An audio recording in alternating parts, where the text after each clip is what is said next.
dia, galera! Bem-vindos ao Loop Matinal dessa quarta-feira, dia 20 de abril, com as notícias mais relevantes sobre o mundo da tecnologia. Quem fala aqui é o Marcos Mendes, e hoje no seu Loop Matinal do Loop Infinito, vou falar do presidente da Anatel culpando os gamers pelo limite da internet fixa, mapas da Apple rodando no navegador, mais detalhes sobre a WWDC, Tesla perdendo engenheiros importantes, relatório de transparência da Apple e relatório de segurança do Android, Facebook prevendo gorjetas para textos postados na rede, resultados fiscais do Netflix e a possibilidade de ver vídeos offline, queda de preços dos Macs no Brasil e o lançamento do novo MacBook Air e da segunda geração de MacBooks. Vamos lá! Eu começo o episódio de hoje falando sobre a Apple, que lançou ontem uma atualização para a linha de MacBooks de 12 polegadas. Os modelos agora finalmente vêm com o tão aguardado processador Skylake da Intel e, como já acontece com o resto da linha de produtos da Apple, agora além da versão cinza, da prata e da dourada, também tem a versão ouro-rosa. Em relação às especificações, o processador novo é até 25% mais rápido do que o da primeira geração dos MacBooks e a bateria melhorou um pouco e ganhou coisa de 1 hora a mais de uso. Agora, o preço. Lá nos Estados Unidos, as pessoas podem escolher entre um modelo mais básico com 256 GB de capacidade por $1.300, enquanto a versão com um processador mais rápido com 512 GB de armazenamento sai por 1.600 obamas. Curiosamente, ontem assim que a Apple anunciou os novos computadores, ela também já liberou uma atualização para o Bluetooth dessas máquinas, corrigindo algum problema que já deve ter vindo de fábrica. Além desses novos MacBooks, a Apple também atualizou o MacBook Air de 13 polegadas, que é um modelo que todo mundo apostava que ia sumir, mas não, ontem pintou uma versão atualizada dele e agora a configuração mínima do Air já traz 8 GB de RAM. Mas e no Brasil? Então, todos esses Macs também foram lançados aqui ontem e enquanto o Mac que lá fora custa $1.300 custa $11.400, o Mac de $1.600 sai por $13.800. Já o MacBook Air atualizado custa entre $8.600 e $10.200. E falando em preços de Mac no Brasil, ontem junto com os lançamentos, a Apple também aproveitou para reduzir o preço dos computadores dela por aqui, o que também pegou muita gente de surpresa. É claro que tudo ainda continua bem caro, mas agora, possivelmente, por conta dessa reduzida que o dólar apresentou nas últimas semanas, os iMacs e os MacBooks estão coisa de 5, 7 e até 11% menos caros. Agora o assunto é o Netflix. A empresa divulgou os resultados do primeiro trimestre fiscal de 2016 e tudo indica que a expansão para os 130 países que eles fizeram no trimestre fiscal passado tem dado certo. Isso porque agora o serviço conta com 81 milhões e 500 mil assinantes e só nos últimos 3 meses foram 6 milhões e 740 mil novas contas. Esse número bateu o recorde de novos assinantes para o trimestre fiscal e ficou acima da previsão do próprio Netflix, que tinha sido de 6 milhões e 100 mil novos usuários. Agora, uma coisa que não bateu as expectativas, especialmente depois de todos esses números, foi o faturamento. O Netflix tinha previsto que ia ganhar 1 bilhão e 970 milhões de dólares no período, mas eles ficaram 10 milhões de dólares abaixo desse valor, o que não deixou os acionistas muito felizes. Já para os consumidores, o anúncio trouxe boas e más notícias. A má notícia foi a confirmação de que alguns assinantes bem antigos de países que não são o Brasil, não se preocupe, vão receber um ajuste de preço. Esse pessoal vai começar a pagar $10 por mês. Já a boa notícia foi que o CEO da empresa sinalizou que eles vêm se conformando com a ideia de disponibilizar vídeos offline. Esse é um pedido antigo dos usuários e seria ótimo mesmo poder ver um filme ou uma série no caminho para casa ou no avião, por exemplo, sem ter que ficar dependendo do Wi-Fi ou da rede de dados, mas o Netflix sempre se mostrou contrário a essa ideia. E durante a divulgação dos resultados, o Reed Hastings, que é o CEO da empresa, disse que apesar do Netflix gostar muito da simplicidade do serviço deles, de só clicar sobre um conteúdo e já começar a assistir, a entrada deles em diferentes mercados e o aumento da concorrência tem incentivado a empresa a manter uma mente mais aberta quando o assunto é fazer o download de filmes e séries para poder ver localmente depois. Até que enfim, né? Agora eu vou falar do Facebook, que vem enviando para alguns usuários uma pesquisa para descobrir qual seria a reação da galera caso o site disponibilizasse formas dos usuários ganharem dinheiro ou arrecadarem fundos para diferentes causas. De acordo com o jornalista do The Verge que recebeu a pesquisa, o Facebook vem estudando alternativas que vão desde uma espécie de caixinha de gorjetas virtuais, passam por posts pagos e consideram até a possibilidade do Facebook dividir com os usuários os ganhos vindos de plataformas de publicidade que existem lá no site. Tudo isso para tentar motivar as pessoas a escreverem e postarem textos do Facebook, ao invés delas continuarem migrando para outras plataformas, como por exemplo o Medium, para fazer isso.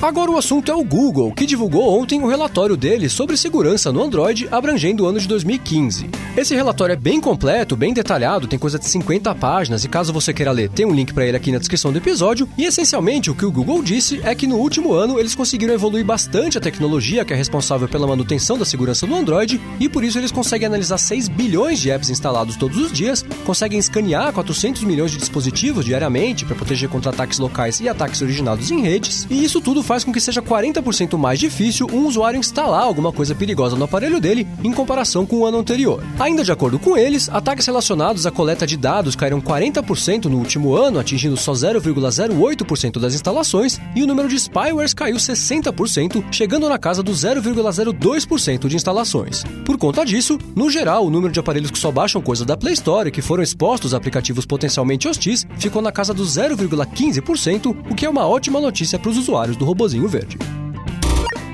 E falando em relatórios, a Apple publicou ontem o relatório de transparência, que é uma prestação de contas que ela faz para detalhar o número de pedidos de informações a respeito dos usuários que os governos do mundo fazem como um resultado de investigações criminais. De acordo com esse relatório, a Apple recebeu 30 mil pedidos de informações no ano passado e ela cumpriu com 82% deles. A empresa diz que a maioria dos pedidos que ela recebe, que constam nesse relatório, envolvem aparelhos que foram perdidos ou roubados, mas existem também situações em que os governos pedem informações pessoais dos usuários, que abrangem desde nome e endereço e vão até backups do iCloud. Em relação aos pedidos que foram feitos aqui no Brasil, o relatório diz que a Apple recebeu entre 1º de julho e 31 de dezembro de 2015 um total de 32 pedidos envolvendo 63 contas e ela cumpriu com 56 desses pedidos. Ela disse ainda que entrou com recurso em 4 casos, que ela não forneceu informação nenhuma para um desses pedidos e que no final das contas a porcentagem de casos brasileiros que ela teve que repassar qualquer tipo de dado para a polícia ou para a justiça ficou em 97%.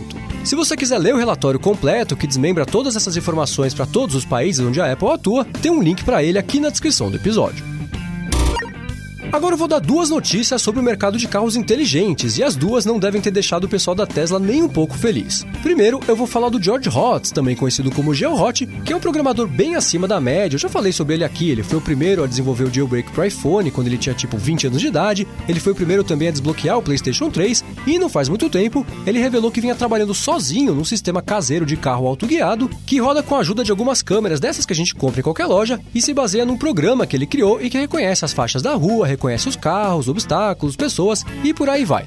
Então, ontem pintou a informação de que o GeoHot contratou um engenheiro sênior da Tesla, um cara chamado Ricardo Biasini, para trabalhar na integração do software do GeoHot em carros comuns. Hoje essa iniciativa do GeoHot se chama Coma.ai, virou uma startup que já recebeu até mais de 3 milhões de dólares em investimentos, e o objetivo do GeoHot é desenvolver um kit que vai fazer com que qualquer carro consiga virar um veículo autoguiado, custando coisa de $1.000. A outra má notícia para a Tesla foi que a Apple também contratou um funcionário da empresa. Na verdade, ela contratou o vice-presidente de engenharia automotiva da Tesla, um cara chamado Chris Porridge. E é exemplo de todas as outras contratações que a Apple vem fazendo nesse mercado. Oficialmente, o Chris Porridge vai trabalhar no que eles chamam de iniciativas especiais. Por coincidência ou não, e eu aposto que não é, antes de trabalhar na Tesla, o Chris Porridge já era engenheiro da Aston Martin, que é uma das marcas preferidas de carro do Johnny Ive.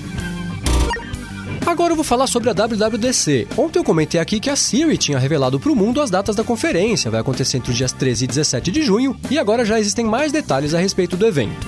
A principal novidade é que, ao contrário dos outros anos, a palestra de abertura não vai acontecer no Moscone Center, que é onde vai rolar a conferência, mas sim lá no Bill Graham Civic Auditorium, que foi onde a Apple fez o evento de anúncio do iPhone 6S e do iPad Pro no ano passado.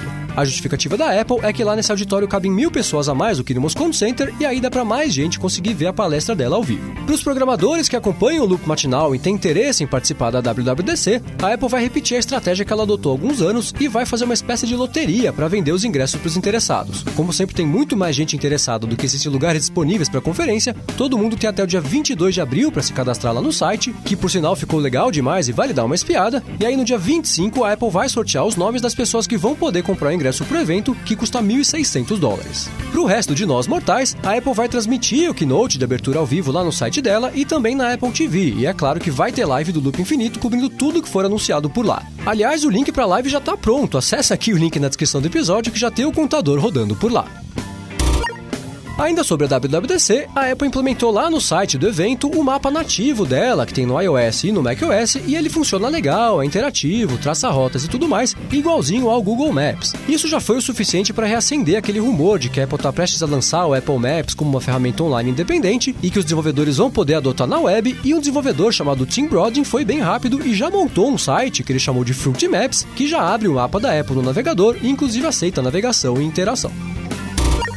E por último, ontem o João Rezende, que é o presidente da Anatel, deu uma declaração que gerou revolta web afora quando ele insinuou que parte da culpa do limite da internet fixa é dos gamers, que segundo ele, ficam jogando o tempo inteiro e isso gasta um volume de banda muito grande.